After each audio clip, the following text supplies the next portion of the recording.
প্রিয় দর্শক বন্ধুরা, তোমাদেরই অনুরোধে আজ আমি বিশ্বনাথ জিকেবিদ বিশ্বনাথে আলোচনা করতে চলেছি দ্বাদশ শ্রেণীর সংস্কৃত নাটক বাসন্তিক স্বপ্নম। এই বাসন্তিক স্বপ্নমের রচয়িতা হচ্ছেন আর কৃষ্ণমাচার্য। সেই আর কৃষ্ণমাচার্যের সেই নাটক বাসন্তিক স্বপ্নম, পুরো নাটকটাই কিন্তু আজকে আলোচনা করা হবে। কি প্রেক্ষাপট, নাটকের চরিত্রগুলোর কি গুরুত্ব, কি বলতে চাওয়া হয়েছে, সমকালীন সমাজ সম্পর্কে কি আবেদন লেখক করতে চেয়েছেন এবং লেখকের যে বর্ণনা রীতি, এই সমস্ত কিছুর ব্যাখ্যা সম্পূর্ণ ভিডিও জুড়ে হবে। নাটকটা আমি তোমাদের জন্য একটা পর্বেই করার চেষ্টা করছি। ভিডিওটা একটু হয়তো বড় হতে পারে, অবশ্যই তোমরা একটু মনোযোগ দিয়ে দেখো বা শুনলেও তোমাদের কাজে আসবে। আর ভিডিও শুরু করার আগে তোমাদেরকে জানিয়ে রাখবো যে তোমরা যারা উচ্চ মাধ্যমিক সংস্কৃত পরীক্ষা দিতে চলেছ এবছর, তাদের জন্য খুবই গুরুত্বপূর্ণ এই বাসন্তিক স্বপ্নম নাটকটি। এখান থেকে কিন্তু প্রশ্ন আসবেই, 5 মানের প্রশ্ন, অতএব সেই জন্য তোমাদের অবশ্যই এটা কিন্তু এড়িয়ে যাওয়া সম্ভব নয়। ভালো রেজাল্ট করতে গেলে এটা সম্পর্কে জানতে হবে ডিটেলসে। তবে ভিডিও শুরু করার আগে তোমাদেরকে যেটা বলতে চাই প্রসঙ্গান্তরে, যে এই চ্যানেলে কিন্তু সংস্কৃত বিষয়ে বিভিন্ন ব্যাকরণ, টেক্সচুয়াল সমস্ত বিষয়ের আলোচনাই হয়ে থাকে। ভিডিও ডেসক্রিপশানে ক্লাস 12 বা ক্লাস 11 সমস্ত ক্লাসেরই কিন্তু লিঙ্কগুলো দেওয়া আছে, তোমরা সেই ভিডিওগুলো অবশ্যই দেখবে। আর যারা হোয়াটসঅ্যাপ গ্রুপে জয়েন করতে চাও ক্লাস 12 সংস্কৃত, তারা অবশ্যই হোয়াটসঅ্যাপে আমার ডেসক্রিপশানে যে হোয়াটসঅ্যাপ নম্বর দেওয়া আছে সেখানে যোগাযোগ করবে, তোমাদেরকে গ্রুপে অ্যাড করে নেওয়া হবে। এছাড়া আমার ব্লগ রয়েছে, ব্লগের লিঙ্ক দেওয়া রয়েছে, আর ফেসবুক আইডিরও লিঙ্ক দেওয়া রয়েছে, তোমরা সেখানে যোগাযোগ করতে পারো। যাই হোক, এবার শুরু করব। তো শুরু করার আগে এই বাসন্তিক স্বপ্নম এই নাটকের উৎস সম্পর্কে একটু জেনে নেওয়া যাক। এই বাসন্তিক স্বপ্নম এটা আর কৃষ্ণমাচার্য রচিত। এটা বাসন্তিক স্বপ্নম নাটকটি সংস্কৃত এই নাটকের প্রথম অঙ্কের একটি নির্বাচিত অংশই কিন্তু আমাদের পাঠ্যাংশে সংকলিত হয়েছে। আর এই যে নাটকটা, এই নাটকটা কিন্তু প্রখ্যাত ইংরেজ নাট্যকার শেক্সপিয়ারের এ মিডসামার নাইটস ড্রিমের সংস্কৃত অনুবাদ। সেই একটি মধ্যকালীন গ্রীষ্মের রাত্রির যে একটা স্বপ্ন, সেইটাকে কেন্দ্র করেই কিন্তু, সেটার একটু এদিক ওদিক করেই কিন্তু কৃষ্ণমাচার্য এই সংস্কৃত নাটকটি লিখেছিলেন। মূলত এটা অনুবাদ কর্ম, কিন্তু তার যে স্বীয় রীতির সৌন্দর্য বলে, এটাকে কিন্তু মৌলিক নাট্যকর্ম বলা যেতেই পারে। অর্থাৎ তার সাহিত্য গুণের প্রয়োগে, সার্থক প্রয়োগে নাটকটা কিন্তু এই যে অনুবাদ কর্মের যে একটা তকমা, সেটাকে ঝেড়ে ফেলতে যথেষ্টই সক্ষম বা সামর্থ্যের পরিচয় দেখিয়েছে। এবার দেখো, এখানে তোমাদের টেক্সট বই থেকে আমি দেখাচ্ছি বাসন্তিক স্বপ্নম ভূমিকা বলে অনেকটা আছে। এখান থেকে তোমাদের কি কি পড়তে হবে, সমস্তটা পড়তে হয় না, যতটুকু পড়ার সেটুকু দেখিয়ে দিই। দেখো, প্রথম লাইনে রয়েছে বাসন্তিক স্বপ্নম নাটকটি ইংরেজি তথা বিশ্ব সাহিত্যের শ্রেষ্ঠ নাট্যকার উইলিয়াম শেক্সপিয়ার 1595-96 সালে লিখিত একটি মজার নাটক এ মিডসামার নাইটস ড্রিমের সংস্কৃত অনুবাদ, যেটা আমি তোমাদেরকে বলছিলাম। আর শ্রীকৃষ্ণমাচার্য 1892 সালে নাটকটির অনুবাদ করেন। দেখো, এটুকু তো হলো। এইবার যেটা মেন উদ্দেশ্য নাটকের, সেটা দেখে নাও। বলছে, বিদেশি নাটককে সংস্কৃত ভাষায় অনুবাদ করা খুবই কঠিন কাজ। ভরতমুনি নাট্যশাস্ত্র অনুযায়ী সংস্কৃত নাটকের কিছু কঠিন ও নির্দিষ্ট নিয়ম আছে। আবার অন্যদিকে শেক্সপিয়ার ছিলেন সমস্ত নিয়মের ঊর্ধ্বে। তিনি কিন্তু নাটক লেখার যে সমস্ত নিয়ম শৃঙ্খলা, তিনি তার বাইরে বেরিয়ে তিনি কিন্তু মনোগ্রাহী করার উদ্দেশ্যে তিনি নাটক লিখতেন। তাই এই দিকে শেক্সপিয়ারের যে সেই নিয়ম ভঙ্গের যে একটা ব্যাপার, সেই নিয়ম ভঙ্গের পাশাপাশি নিয়মের ছকে হেঁটে বা নিয়ম ভঙ্গ, দুই বিপরীতধর্মী চিন্তাভাবনার একটা আশ্চর্য সেতুবন্ধন করেছেন কৃষ্ণমাচার্য তার এই কি নাটকে, বাসন্তিক স্বপ্নম নাটকে। বাসন্তিক স্বপ্নম নাটকে তিনি কিন্তু ভারতীয়করণ করেছেন। যেটা এথেন্সের গল্প ছিল মূল নাটক মিড সামার্স নাইট ড্রিম, সেই এথেন্সের গল্পটাকে তিনি কিন্তু ভারতীয়ভাবে দেখিয়েছেন। এবং তার যে অপূর্ব সাহিত্য সৃষ্টি, সেটা যে শুধুমাত্র অনুবাদ কর্ম নয়, অক্ষর থেকে অক্ষরে অনুবাদ তিনি করেননি, তিনি একটা আলাদা মৌলিক সাহিত্য হিসেবে আমাদের কাছে তুলে ধরেছেন। অর্থাৎ তার নিজস্ব সাহিত্য ক্ষমতাও ছিল। এটুকুই এখান থেকে বোঝার। এবার দেখো গুরুত্বপূর্ণ জায়গা, নাটকের কয়েকটা চরিত্র এমসিকিউর জন্য গুরুত্বপূর্ণ, কোন কোন চরিত্রগুলো কি কি চরিত্রে পরিণত হয়েছে বা বদলে গেছে, এবং সেটা আমি তোমাদেরকে একটু লজিক্যালি মনে রাখার চেষ্টা করাবো। দেখো ইংরেজি নাটকের চরিত্র রাজা থেসিউস, এই নাটকে হয়েছেন ইন্দ্র বর্মা। দেখো থেসিউস থেকে হয়েছেন ইন্দ্র বর্মা, অনেক জায়গায় থেসিয়াসও রয়েছে, এটা খেয়াল করতে হবে। পরেরটা দেখো কি রয়েছে, ইজিউস হয়েছেন ইন্দু শর্মা। দেখো ইজিউস থেকে বা ইজিয়াস থেকে ইন্দু শর্মা, কিন্তু খানিকটা মিল রয়েছে, এটা বুঝতেই পারছো তোমরা। পরে দেখো লাইস্যান্ডার হয়েছেন বসন্ত, লাইস্যান্ডার কি হয়েছেন বসন্ত। পরেরটা দেখো ডেমিট্রিয়াস হয়েছেন মকরন্দ, ফিলোস্ট্রেট হয়েছেন প্রমোদ, রানী হিপোলিডার নাম হয়েছে কনকলেখা, হারমিয়া পরিণত হয়েছে কৌমুদীতে, আর হেলেনা সৌদামিনীতে। এইগুলো গুরুত্বপূর্ণ। পরেরগুলো অবেরন, প্রদোষ, টিটানিয়া, নিম্ববতী, পাক প্রমোহ, এগুলো কিন্তু অতটা প্রয়োজনীয় নয়, কারণ আমাদের যতটুকু নাটকের যে একটা সম্পাদিত যতটুকু অংশ প্রথম অঙ্ক থেকে দেওয়া হয়েছে, সেখানে কিন্তু শেষের যে 3টে বা 4টে চরিত্র সেগুলোর কিন্তু কোনো সেই রকম অবদান নেই, তাই ওগুলোকে আমরা এড়িয়ে যেতে পারি। তোমরা তাহলে এই নামগুলোকে মনে রাখবে যে থেসিউস হয়েছে ইন্দ্র বর্মা, ইজিউস হয়েছে ইন্দু শর্মা, লাইস্যান্ডার হয়েছে বসন্ত, ডেমেট্রিয়াস মকরন্দ, ফিলোস্ট্রেট প্রমোদ, আর রানী হিপোলিটার নাম হয়েছে কনকলেখা, হারমিয়া হয়েছে গুরুত্বপূর্ণ কৌমুদী। এই চরিত্রগুলো একটু খেয়াল রাখতে হবে। এবার দেখো বলছে বর্তমান সংকলনে নাটকটির প্রথম অঙ্ক থেকে কিছু অংশই নেওয়া হয়েছে, তাহলে এটা আমি তোমাদের আগেই বলেছিলাম। এবার আমরা চলে যাব মূল নাটকে। তো নাটকে যাওয়ার আগে একটু বিষয় সংক্ষেপ তোমাদেরকে জানিয়ে দিতে চাই, তাহলে তোমাদের বুঝতে সুবিধা হবে।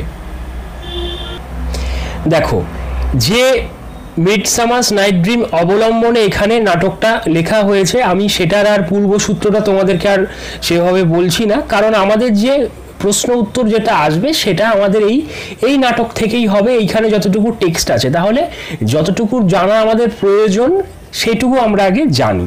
দেখো বিষয় সংক্ষেপটা কিছুই না, একজন রাজার ঘটনা, রাজা ইন্দ্রবর্মা আর রানী কনকলেখা। এই ইন্দ্রবর্মা কনকলেখার প্রেমে আসক্ত, তাদের বিবাহের দিন ধার্য হয়েছে, আর 4 রাত্রি বাকি রয়েছে, 4টে দিন 4টে রাত্রি বাকি রয়েছে, কিন্তু সেই সময়টুকু আর কাটতে চাইছে না রাজার কাছে। রাজা অস্থির হয়ে উঠেছেন যে কবে সেই বিবাহের দিন আসবে যেদিন তিনি কনকলেখাকে বিবাহ করতে পারবেন, এবং সেই আনন্দটা তিনি ছড়িয়ে দেওয়ার জন্য পরিচারক প্রমোদকে বলেছেন যে যাও, আমার আদেশে তুমি সমস্ত যে নগরে যত যুবকবৃন্দ আছে, যত লোক আছে, তাদের সবাই যেন এই আনন্দে মেতে উঠতে পারে, সেই আনন্দ যজ্ঞ তুমি ব্যবস্থা করো, আনন্দযজ্ঞর সূচনা করো, যাতে দুঃখ যেন যমের বাড়িতে চলে যায়, দুঃখ যেন আমার এই নগরে না থাকে, আমার শাসন কার্য যেখানে আমি করছি সেই অঞ্চলে যেন দুঃখ না থাকে কারো মনে, দুঃখ যেন যমের আলয়ে চলে যায়। এবং সেই সময়কালে এক বুড়ো লোক আসেন, বুড়ো লোকটির নাম ইন্দু শর্মা। তিনি রাজা ইন্দ্রবর্মার কাছে অভিযোগ নিয়ে আসেন যে তার মেয়ে, যার নাম কৌমুদী, চন্দ্রবদনা কৌমুদী, সে তার অর্থাৎ ইন্দু শর্মার নির্বাচিত জামাইকে বিয়ে না করে, মকরন্দকে বিয়ে না করে বসন্তকে তার ইচ্ছার বিরুদ্ধে সে কি করতে চাইছে, বসন্তকে বিয়ে করতে চাইছে। এই অভিযোগ নিয়ে একদম ক্রুদ্ধভাবে শোকাবিষ্ট হয়ে সে কিন্তু রেগে মেগে আর কি মহারাজ ইন্দ্রবর্মার কাছে তার বিচার চাইতে এসেছেন। এবং পরবর্তীতে রাজা এবং কৌমুদীর একটা কথোপকথন দেখা যায়। রাজা কৌমুদীকে বোঝাতে চান যে তোমার পিতা যে আদেশ দিয়েছেন সেটাই তোমার পালন করা একান্ত কর্তব্য, তোমার জন্য বসন্ত নয় মকরন্দই শ্রেষ্ঠ বর। কিন্তু অপরপক্ষে কৌমুদীও নিজের আত্মপক্ষ সমর্থন করে জানায় যে মহারাজ, আপনি কোনো অপরাধ নেবেন না, আমি আপনার কাছে নগণ্য দাসীর মতন, তবু আমি বলবো যে আমার বাবা বা আমার পিতা যদি আমার চোখে বসন্তকে দেখতেন তাহলে তার কাছেও বসন্তকেই শ্রেষ্ঠ বলে মনে হতো। আমি দরকার হলে আজীবন অবিবাহিতা থেকে যাব, কৌমার্য ব্রত পালন করব বা মৃত্যুকে আপন করে নেব, কিন্তু আমি বসন্তকে ছাড়া আর কাউকে স্বামী রূপে দেখতে পারবো না বা বিয়ে করতে পারবো না। এই কঠোর কঠিন বাক্য কিন্তু সে জানিয়ে দেয় রাজা ইন্দ্রবর্মার মুখের ওপর, এবং এই যে বাক্যের কাঠিন্য সেটা কিন্তু আমাদের আধুনিক সমাজের নিরিখেও কিন্তু এখন খুবই প্রাসঙ্গিক। প্রাচীন যুগ থেকে মেয়েদের ওপর একটা কিছু চাপিয়ে দেওয়া হতো এবং সেটাকে মেনে নিতে হতো, সেই অন্যায় দাসত্ব কিন্তু কৌমুদী এখানে করেনি। আর এই কারণেই এই নাটকটা বর্তমান সময়ে কালে দাঁড়িয়েও খুবই প্রাসঙ্গিক। বুঝতে পারলে? এবার আমরা শুরু করব বাসন্তিক স্বপ্নমের সম্পূর্ণ টেক্সচুয়াল আলোচনা। টেক্সচুয়াল প্রতিটা লাইনগুলো দেখব, অর্থগুলো বোঝার চেষ্টা করব। তোমাদেরকে বলবো, তোমরা যারা একটু অসুবিধা হয় বুঝতে, প্রথম দিকে তোমরা পেছনে এই পাতার পেছনের পাতায় তোমাদের জন্য কিন্তু সংস্কৃত উচ্চারণে বাংলা হরফেও দেওয়া আছে, সেটা তোমরা দেখবে, কিন্তু পরবর্তীতে তোমরা সংস্কৃততে পড়ার চেষ্টা করবে, কারণ পরীক্ষায় কিন্তু প্রশ্নটা সংস্কৃতেই হবে, বিভিন্ন প্রশ্নগুলো সংস্কৃতে হবে, তখন বুঝতে না পারলে কিন্তু লেখা অসম্ভব হয়ে যায়। সেই জন্য তোমরা কিন্তু অ আ ক খ প্র্যাকটিস করে নিজেদেরকে রেডি করবে যে সংস্কৃত প্রশ্ন তোমরা বুঝতে পারছো কিনা, সেটাই কিন্তু মূল লক্ষ্য তোমাদের হওয়া উচিত। যাই হোক, বাসন্তিক স্বপ্নম প্রথম অঙ্ক, রাজা ইন্দ্রবর্মা, কনকলেখা আর প্রমোদশ্চ, অর্থাৎ গুরুত্বপূর্ণ যে চরিত্রগুলো এখানে দেওয়া হয়েছে। রাজা ইন্দ্রবর্মা রয়েছেন, তার প্রিয়তমা কনকলেখা রয়েছেন, আর পরিচারক প্রমোদ রয়েছেন, আর এখানে ইন্দু শর্মার কথা আমরা পাবো, বৃদ্ধ ইন্দু শর্মা, আর কৌমুদীর কথা আমরা পাবো। যারা এখানে উপস্থিত থাকবেন আর উপস্থিত না থেকেও যাদের কথা এখানে বিদ্যমান আলোচিত হবে, তারা দুজন হচ্ছেন বসন্ত আর মকরন্দ। ক্লিয়ার? এবার শুরু করছি তাহলে। দেখো, প্রিয়ে কনকলেখাদ্য কুহুর নেয়ং দবিয়সী। প্রিয় কনকলেখা, আজ দেখো এই অমাবস্যা আর খুব দূরে নেই। অদ্য মানে আজ, ইয়ম মানে এই, কুহু মানে অমাবস্যা, ন দবিয়সী মানে খুব দূরে নেই। তাই রাজা বলছেন, প্রিয় কনকলেখা, আজ দেখো এই অমাবস্যা আর খুব দূরে নেই। চতুর্ভি দিবসৈর ভাবিন্যফহং দিন মানস, মাত্র 4 দিন বাকি থাকলেও আমি মন মরা। চতুর্ভি মানে 4, দিবসই মানে দিন, ভাবিনী অপি মানে বাকি থাকলেও, অহম মানে তোমরা জানো আমি, দিনমানস মানে মন মরা, অর্থাৎ মাত্র 4 দিন বাকি থাকলেও আমি কিন্তু মন মরা, আমার মনে কোনো আনন্দ নেই। আচ্ছা, এই যে অহম মানে আমরা দেখলাম কি আমি, এটা সর্বনাম শব্দরূপ। এই যে অস্মদ, যুষ্মদ, এই সর্বনাম শব্দরূপ বা বিভিন্ন শব্দরূপগুলো মনে রাখার জন্য ট্রিকের সাহায্যে তোমরা কি করে মনে রাখতে পারো, বারবার পড়ে পড়ে তো ভুলে গেলে, এই ট্রিকের মাধ্যমে কিন্তু এই চ্যানেল থেকে ভিডিও আপলোড করা হয়েছে, তোমরা ডেসক্রিপশনের লিঙ্ক থেকে ব্যাকরণের ক্লাসগুলো ফলো করতে পারো। টেক্সচুয়াল শুধু নয়, ব্যাকরণও কিন্তু সংস্কৃতের আলোচনা করা হয়ে থাকে। যারা এসএলএসটি প্রিপারেশন নিচ্ছ তারাও চ্যানেলটা ফলো করতে পারো। যাই হোক, পরের লাইনে চলে যাব। বসামি মদনাক্রান্ত শশাঙ্ক স্তুতি নিগৃহীণ। বসামি মদনাক্রান্ত মানে কি? কামদেব। মদনাক্রান্ত মানে কামদেব, কামদেবের আক্রমণে আক্রান্ত হয়ে বসে আছি। বসামি মানে বসে আছি, আমি বসে আছি। বসামি কেন হলো? উত্তম পুরুষ বলে, তাই। কিন্তু চাঁদ অতি নিষ্ঠুর, শশাঙ্ক অতি নিঘৃণ। বলছে চাঁদ কিন্তু অতি নিষ্ঠুর। কেন নিষ্ঠুর? পরের লাইন দেখতে হবে। যত হসৌ ক্ষীয়মান হপি ক্ষীয়তে সত্তরং ন মে। অর্থাৎ সে ক্ষয়ছে বটে, কিন্তু আমার মনে হচ্ছে সে তাড়াতাড়ি ক্ষয়ছে না। একটু ওয়ার্ডগুলো দেখে নাও, তাহলে সুবিধা হবে। যে যত মানে কারণ, অসৌ মানে সে, ক্ষীয়মান মানে ক্ষীণ হচ্ছে বটে, অপি মানে তা হলেও, সত্তরম মানে তাড়াতাড়ি, ক্ষীয়ত মানে ক্ষয় পাচ্ছে, ন মে মানে আমার মনে হচ্ছে। অর্থাৎ যেটা আমি তোমাদেরকে বললাম যে চাঁদ অতি নিষ্ঠুর মনে হচ্ছে রাজার কাছে। কেন নিষ্ঠুর? কারণ সময়টা কাটছে না তো, রাজার মনটা ব্যতিব্যস্ত হয়ে আছে, সেই জন্য তিনি একটা মুহূর্ত সময়কেই ভাবছেন যেন কতটাই না সময়। সেই জন্য তার মনে হচ্ছে চাঁদ যেন তার প্রতি অতি নিষ্ঠুর আচরণ করছে, সময়টা যেন কাটছে না। কেন? চাঁদ যদি ডুবে যায় তাহলেই সূর্যের আগমন হবে, একটা দিন শেষ হয়ে আর একটা দিনের শুরু হবে, এবং সেটাই কিন্তু তিনি চাইছেন। কিন্তু তার মন যেহেতু ব্যতিব্যস্ত, তাই জন্য তার কাছে মনে হচ্ছে, রাজার কাছে মনে হচ্ছে সময় যেন আর কাটছে না। পরের লাইন। অস্মদুদ্বাহনোদ্দিশ্য সোহস্মি পর্যৎসুখ সখী। সখী, আমাদের বিয়েকে লক্ষ্য করে আমি খুব উৎসুক হয়ে আছি। অসমত উদ্বাহ মানে কি? উদ্বাহ মানে বিয়ে, অসমত মানে আমাদের, অর্থাৎ আমাদের বিয়েকে উদ্দেশ্য করে আমি কিন্তু সখী খুবই উৎসুক। কিং করমে বরারোহে নারিকা হপি যুগায়তে, খুব গুরুত্বপূর্ণ জায়গা, এখান থেকে ব্যাখ্যা আসতে পারে। কিং করা আমি, অর্থাৎ কি করতে পারি, বরারোহে মানে সুন্দরী, কি করতে পারি, একক্ষণ বা অল্প একটু সময়ও যেন আমার কাছে এক যুগ মনে হচ্ছে। নারিকা অপি যুগায়তে, এই জায়গাটা কিন্তু খুব ভাইটাল, এখান থেকে ব্যাখ্যা আসতে পারে, একটু ব্যাখ্যা করে দিই তোমাদেরকে। নারিকা মানে 8 মুহূর্ত সময়কে নারিকা বলা হয়, একটা দিন রাত 30 মুহূর্তে হয়, এটা বুঝতে হবে।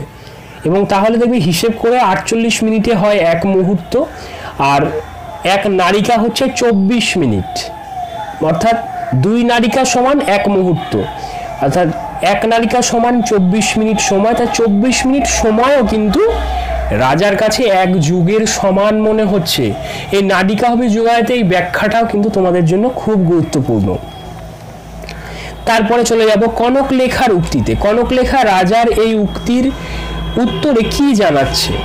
কনক লেখা বলছে, বল্লভ দিন চতুষ্টয়ং তু প্রায় রাত্র চতুষ্টয়ং ভূত্তা ক্ষণমিব নিদ্রালুভির স্মাভির নিয়মান চিরনৈব দর্শমানেশ্বতী যস্য নিশয়মাবায় পরিণয় মহোৎসব ভবিষ্যতি। ওরে বাবা, কি না কি লাইন! হ্যাঁ, না ভয় পেলে হবে না, ভেঙে দিচ্ছি। বল্লভ মানে কি? স্বামী।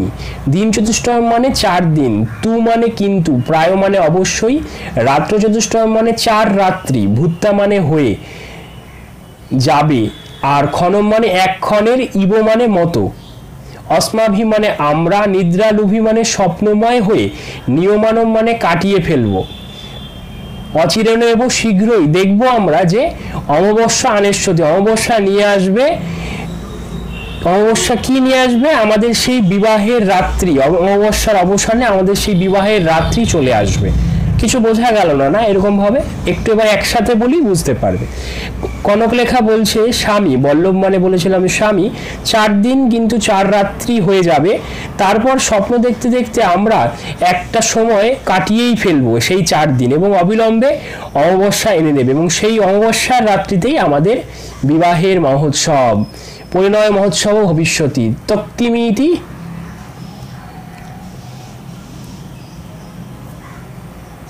অর্থাৎ বাংলাটা হয় তৎ কিম ইতি দুইয়তে মহারাজেন। মহারাজ, আপনি এত উদ্বিগ্ন হচ্ছেন কেন? দুইয়তে মানে উদ্বিগ্ন হওয়া। ক্লিয়ার? এবার রাজার উক্তি দেখব আমরা। রাজা বলছেন, রে প্রমোদ গচ্ছ সম্প্রতি প্রতিরথ অস্মন্নগরস্য। ওহে প্রমোদ, যাও এখন আমাদের নগরের প্রতিটা রাস্তায় যাও। প্রমোদকে ডাকছেন, পরিচারককে। প্রমোদকে ডেকে বলছেন, যাও গিয়ে নগরের প্রতি রাস্তায় যাও, তোমাকে একটা কাজ দেব। কি কাজ? কাজটা হচ্ছে তথা কুরুষ্য যথা সর্বেহপি যুবান মহোৎসবাভিনিবিষ্ট চিত্তা পরমাহ্লাদ ভরিতা বর্তরণ। এমন কাজ করো যাতে সব যুবকেরাই মহোৎসবে ডুবে গিয়ে অসীম আনন্দে ভরপুর হয়ে যায়। নগরের সমস্ত যুবকবৃন্দ, সমস্ত নাগরিক যেন অসীম আনন্দে ডুবে যেতে পারে, সেই ব্যবস্থা করো। দুঃখং বিদ্রাবয় বৈবস্বত নগরমাবর্জয় সর্বত প্রমোদম। খুব গুরুত্বপূর্ণ জায়গা, গুরুত্বপূর্ণ লাইন। বলছি কি করবে? দুঃখকে জমের বাড়ি পাঠিয়ে সর্বত্র আনন্দ ঢেলে দাও। দুঃখকে জমের বাড়ি, অর্থাৎ বৈবস্বত নগরম। এটা কি? জমের বাড়িকে কিন্তু বৈবস্বত নগর বলা হয়। যমরাজের অন্য আরেকটি নাম হচ্ছে বৈবস্বত। তা বৈবস্বতের নগর বা জমপুরীর অপর নাম বৈবস্বত নগর। তাই এখানে জমের বাড়িতে সমস্ত নগরবাসী যুবকবৃন্দের দুঃখকে পাঠিয়ে দেওয়ার কথা বলেছেন। এত আনন্দ ছড়িয়ে দাও আমার বিবাহ উৎসবে, তারাও যেন আনন্দিত হতে পারে, তাদের মধ্যে যেন বিন্দুমাত্র দুঃখের লেশ না থাকে, সেই কথাই কিন্তু প্রমোদকে তিনি নির্দেশ দিয়েছেন। সেই কাজ পালনের জন্য তাকে প্রেরণ করছেন। উত্তরে প্রমোদ বলছে, যথাজ্ঞা পয়তি দেব, অর্থাৎ যেমন আজ্ঞা মহারাজ, এই কথা বলে সে কিন্তু প্রণাম জানিয়ে, ইতি প্রণম্য নিষ্ক্রান্ত, প্রণাম জানিয়ে সে বেরিয়ে গেল তার কার্য পালনের জন্য। পরের অংশে চলে যাব। রাজা আবার বলছেন, রাজার সঙ্গে কনকলেখার কথোপকথন হচ্ছে। রাজা বলছেন, প্রণয়বতী কনকলেখে তস্মদাদ্য তাদৃশ প্রশস্ত মার্গমুজ্জিতা মহোৎসব প্রমোদ প্রসাধন পূর্বং তাং পরিণেষ্য। পরিণেষ্য মানে ত্যাগ করা। তিনি কি ত্যাগ করবেন? অনুরাগিনী কনকলেখাকে তিনি বলছেন যে আগের যে নিন্দিত পথ তিনি নিয়েছিলেন, অর্থাৎ লুকিয়ে বিয়ে করা, কন্যাকে চুরি করে এনে বিয়ে করা, সেই লোকানো নিন্দিত পথ ত্যাগ করে কি করবে? মহোৎসব প্রমোদ প্রসাদ পূর্বং তাং পরিণেষ্য, অর্থাৎ তাকে পরিণেষ্য মানে বিয়ে করা, একটু ভুল হলো। তোমাকে বিয়ে করব কি করে? জাঁকজমকে পরিপূর্ণ সাজসজ্জায় সজ্জিত করে সবার মাঝে তোমাকে আমি বিয়ে করব, নিন্দিত পথ অবলম্বন করব না। তাহলে উদ্বাহ মানে বিয়ে করা, পরিণেষ্য মানে বিয়ে করা, এইগুলো কিন্তু সমার্থক শব্দ তোমরা পেলে বা আমরা পেলাম। নেপথ্যে পদশব্দ ইব নিপুরং নিরূপ্য, অর্থাৎ নেপথ্যে অর্থাৎ আড়ালে একটা পায়ের শব্দ পাওয়া গেল, সেটা লক্ষ্য করে মহারাজ বলছেন কিমায়া গচ্ছন বৃদ্ধ কোপশোকাবিষ্ট ইব দৃশ্যতে তমনু কাচিদিন্দু বদনাচা চ। একজন বুড়ো লোক আসছে নাকি? কাচিদ ইন্দু বদনা, অর্থাৎ কোনো এক চন্দ্রমুখী আবার তার পেছনেই রয়েছে। এক বৃদ্ধ শোকাগ্রস্ত ক্রুদ্ধ অবস্থায় আসছেন এবং তার পেছনে এক চন্দ্রবদনাও কিন্তু আসছে। একটা অল্প বয়স্কা নারীর কথা বলা হয়েছে, কৌমুদীর কথা বলা হয়েছে। বৃদ্ধের পরিচয় হচ্ছে ইন্দু শর্মা, আর চন্দ্রবদনা যে নারী যার আগমন ঘটেছে তার নাম কৌমুদী। তত ভবিষ্যতে ইন্দু শর্মা কৌমুদী চ, যেটা বললাম সেটাই। ইন্দু শর্মা বলছে হস্তমুদ্বহ হস্তমুদম্য বিজয়দাম অস্মাকম অবনীপ, অর্থাৎ আমাদের মহারাজের জয় হোক। অবনীপ মানে মহারাজ, অস্মাকম মানে আমাদের। তা হাত তুলে বলছে মহারাজের জয় হোক, জয়ধ্বনি করছেন, অর্থাৎ একটু তোষামত করা। রাজা বলছেন উত্তরে নম ভবত ইন্দু শর্মন কথং কার্যাতুর ইব দৃশ্যতে ভবানো। যে ইন্দু শর্মা আপনাকে নমস্কার জানাই, কোনো কাজে উদ্বিগ্নের মতো দেখাচ্ছে কেন? আপনাকে কেন তো উদ্বিগ্নের মতো দেখাচ্ছে, সে প্রশ্ন করছে। কারণ প্রথমেই দেখেছি আমরা কোপশোকাবিষ্ট এক বৃদ্ধের আগমন ঘটছে।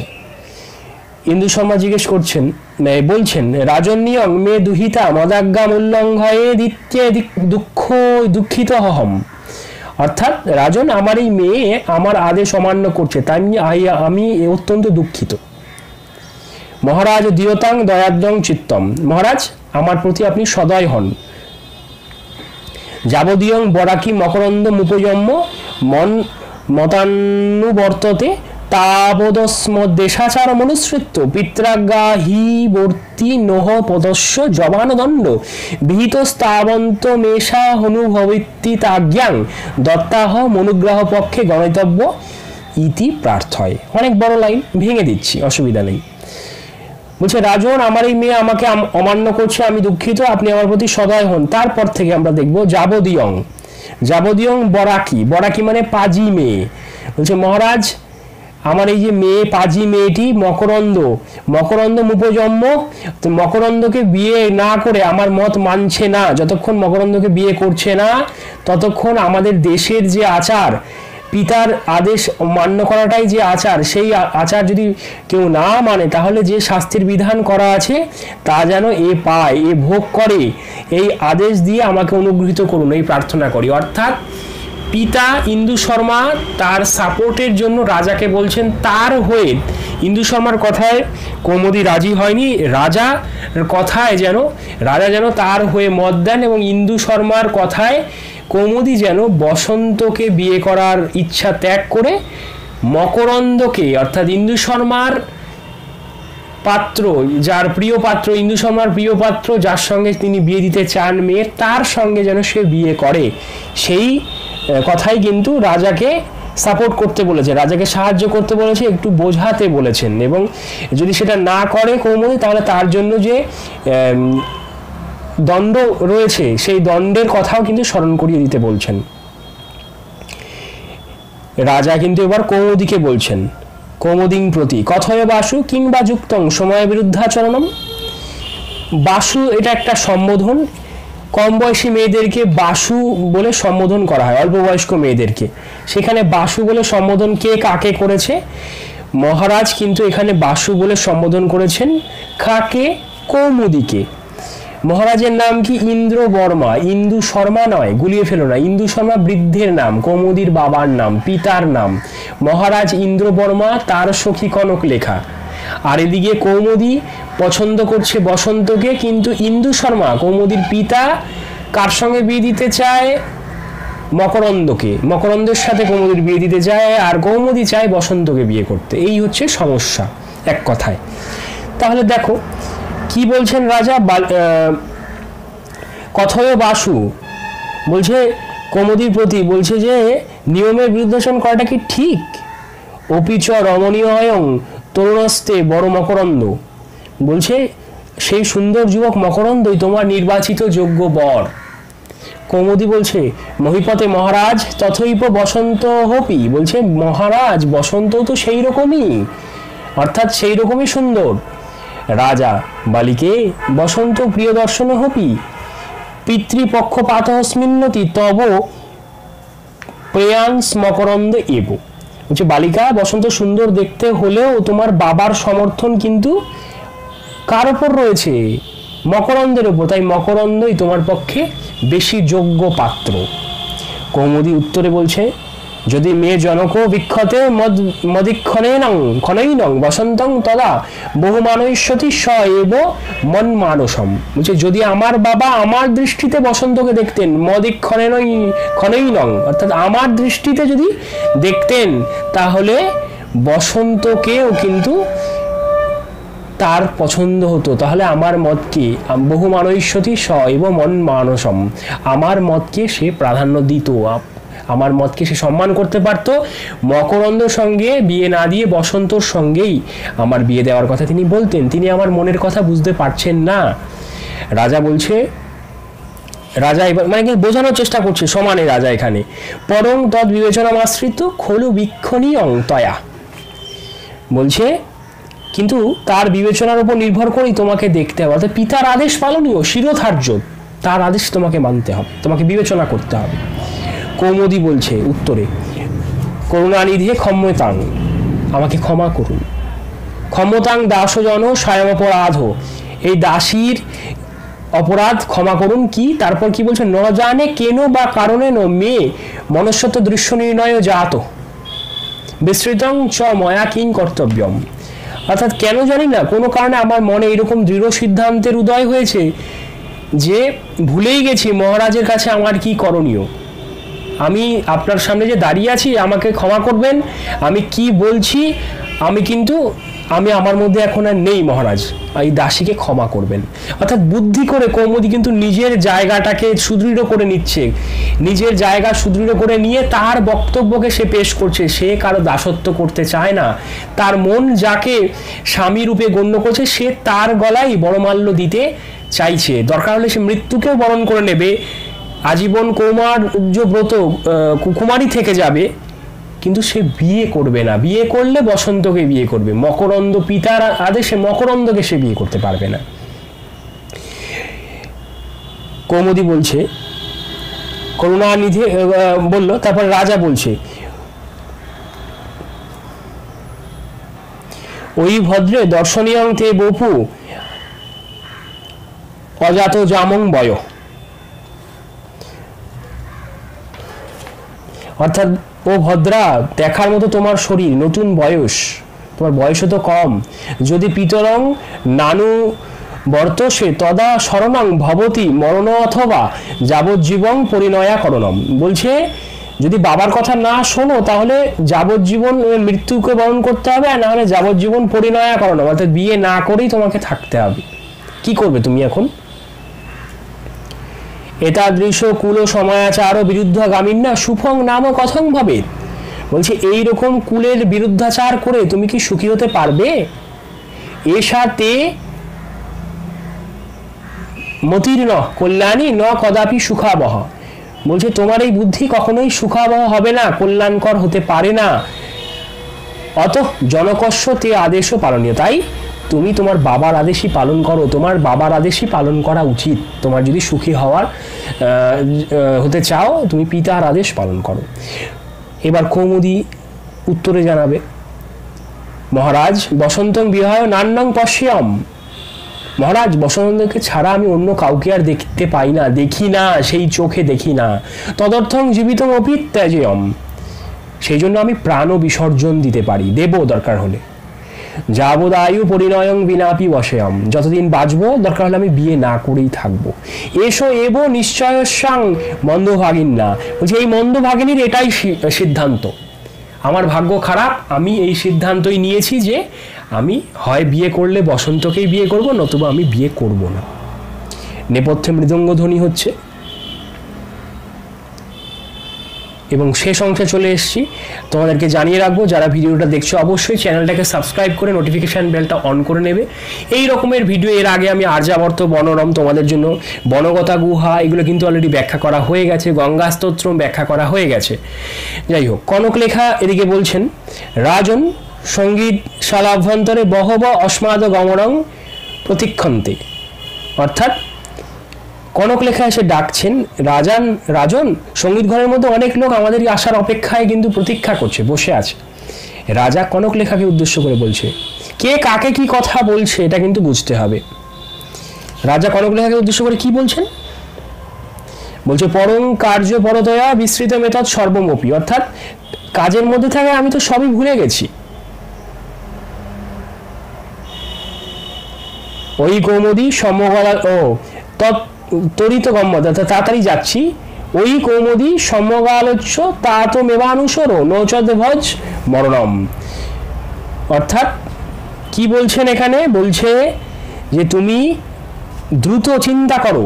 কি চিন্তা করো? কৌমুদীকে বলছে ঠিক করে আলোচনা করো, বাবার মত মেনে নাও, নাহলে কিন্তু তোমাকে মৃত্যুবরণ করতে হবে। অস্মদ দণ্ড নীতি, এটাই আমাদের দণ্ডনীতি। অস্মদ দণ্ডনীতি রীত্যাবধার্যতম প্রিয় কনক লেখে সম্প্রতি সাধারণ, অর্থাৎ কৌমুদীকে বলেন এটাই আমাদের দণ্ডনীতি। তুমি হয় পিতার আদেশ পালন করো, পালন করে বিয়ে করো, পিতার প্রার্থিত বর মকরন্দকে বিয়ে করো, নতুবা কিন্তু তোমাকে মৃত্যু দণ্ডে দণ্ডিত হতে হবে। এটা তুমি ভালো করে ভাবো। এটা বলে প্রিয় কনক লেখের উদ্দেশ্যে, অর্থাৎ তার প্রিয়তমার উদ্দেশ্যে বলে সম্প্রতি সাধয়াম, প্রিয় কনকলেখাকে নিয়ে বলে চলো এখন আমরা বেরিয়ে পড়ি, সর্বে নিষ্ক্রান্ত, এই বলে সকলে বেরিয়ে গেলেন। এই হচ্ছে সম্পূর্ণ আলোচনা এবং পরবর্তীতে আমি এমসিকিউ, এসএকিউ, এলএকিউ আলোচনা করতে চলেছি। তোমরা যারা নতুন, তোমাদের স্কুলের বন্ধুদের, বান্ধবীদেরকে সবাইকে শেয়ার করো ভিডিওটা। আজ আসি, পরের ভিডিওয়ে আবার দেখা হবে। ধন্যবাদ।